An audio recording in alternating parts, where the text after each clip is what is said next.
തിരുവാഭരണ പാതയിലെ concrete bench നശിപ്പിച്ച സംഭവത്തിൽ പ്രതിഷേധം വ്യാപകമാകുന്നു.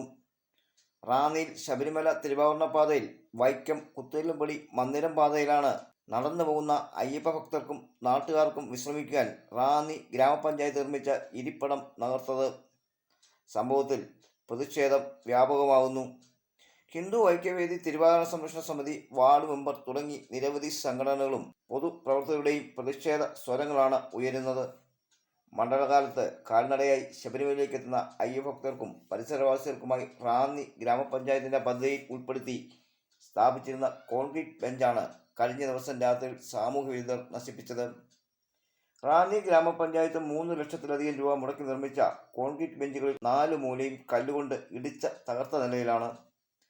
റാന്നി പഞ്ചായത്തിലെ കുത്തുകൽപ്പടി മന്ദിരം, ഇടക്കുളം തുടങ്ങിയ സ്ഥലങ്ങളിലെ നിരവധി ആളുകൾ രാവിലെയും വൈകിട്ടും നടത്തത്തിനിടയിൽ വിശ്രമിച്ചിരുന്ന ബെഞ്ചിൽ ഒരെണ്ണത്തിനാണ് നാശം നേരിട്ടത്. കഴിഞ്ഞ കുറച്ച് നാളുകളായി തിരുവാഭരണപ്പാതയിൽ പല തരത്തിലുള്ള സാമൂഹ്യ ദ്രോഹ നടപടികളാണ് നടക്കുന്നതെന്ന് പരിസരവാസികൾ പറയുന്നു. കഴിഞ്ഞ 4 മാസങ്ങൾക്ക് മുമ്പ് പാതയിൽ ശുചിമുറി മാലിന്യം തള്ളിയാണ് കുടിവെള്ള സ്രോതസ് ഉൾപ്പെടെ മലിനപ്പെടുത്തിയ സംഭവം ഉണ്ടായത്. സാമൂഹ്യദ്രോഹ പ്രവർത്തികൾക്ക് പരിഹാരം കാണുന്നതിനായി റാന്നി ഗ്രാമപഞ്ചായത്ത് ഇവിടെ ക്യാമറയും സ്ഥാപിച്ചിരുന്നു. ഇത്രയും ക്രമീകരണങ്ങൾ ഉണ്ടായിട്ടും ബെഞ്ചുകൾ തകർത്ത നടപടിയിൽ ഭക്തരും ഹിന്ദു സംഘടനകളും നാട്ടുകാരും കടുത്ത പ്രതിഷേധത്തിലാണ്. ക്യാമറ പുതിയതായതുകൊണ്ട് പ്രവർത്തിക്കുന്നതാണെന്നാണ് പഞ്ചായത്ത് അധികൃതർ. പൊതുവുകൾ നശിപ്പിച്ച സാമൂഹ്യ ദ്രോഹികൾക്കെതിരെ ശക്തമായ നടപടി സ്വീകരിച്ചില്ലെങ്കിൽ സമരം സംഘടിപ്പിക്കുമെന്ന് തിരുവാഭരണപാത സംരക്ഷണ സമിതി ജനറൽ സെക്രട്ടറി പ്രസാദ് കുഴിക്കാല പറഞ്ഞു. ഹിന്ദു ഐക്യവേദി പ്രസിഡന്റ് സുരേഷ് നെത്തിയും വാർഡ് മെമ്പർ മന്ദിരം രവീന്ദ്രനും പ്രതിഷേധം അറിയിച്ചു.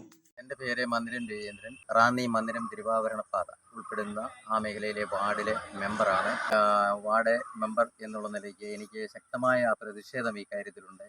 1.5 ലക്ഷം രൂപയ്ക്ക് പുറത്ത് മുടക്കി ക്യാമറയും അതുപോലെ തന്നെ 2 ലക്ഷത്തിലധികം രൂപ മുടക്കി ബെഞ്ചുകളും ഉണ്ടാക്കിയിട്ടുണ്ട്. അതായത് ക്ഷീണിച്ചു വരുന്ന പ്രത്യേകിച്ച് യാത്രക്കാർക്കും അതുപോലെ തന്നെ അയ്യപ്പന്മാർ ഉൾപ്പെടെയുള്ളവർക്കും വേണ്ടി അവർക്ക് വിശ്രമിക്കാനുള്ള സൗകര്യമാണ് ഉണ്ടാക്കിയിരുന്നത്. പക്ഷേ ഏതോ സാമൂഹ്യ വിരുദ്ധർ കഴിഞ്ഞ ദിവസം രാത്രി വന്നിട്ട് ഒരു ദിവസം മുമ്പ് ഉള്ള രാത്രിയിൽ വന്നിട്ട് ഇതിൽ പൂർണ്ണമായിട്ടത് നശിപ്പിക്കപ്പെട്ട നിലയിലാണ് കിടക്കുന്നത്. അതിൽ തീർച്ചയായും യഥാർത്ഥ കുറ്റവാളികളെ ബഹുമാനപ്പെട്ട റാന്നി പോലീസും അതുപോലെ തന്നെ പഞ്ചായത്തും അത് കണ്ടുപിടിച്ച് അർഹിക്കുന്ന തരത്തിൽ ശിക്ഷിക്കണം. ഒരു വലിയ അഭിപ്രായം.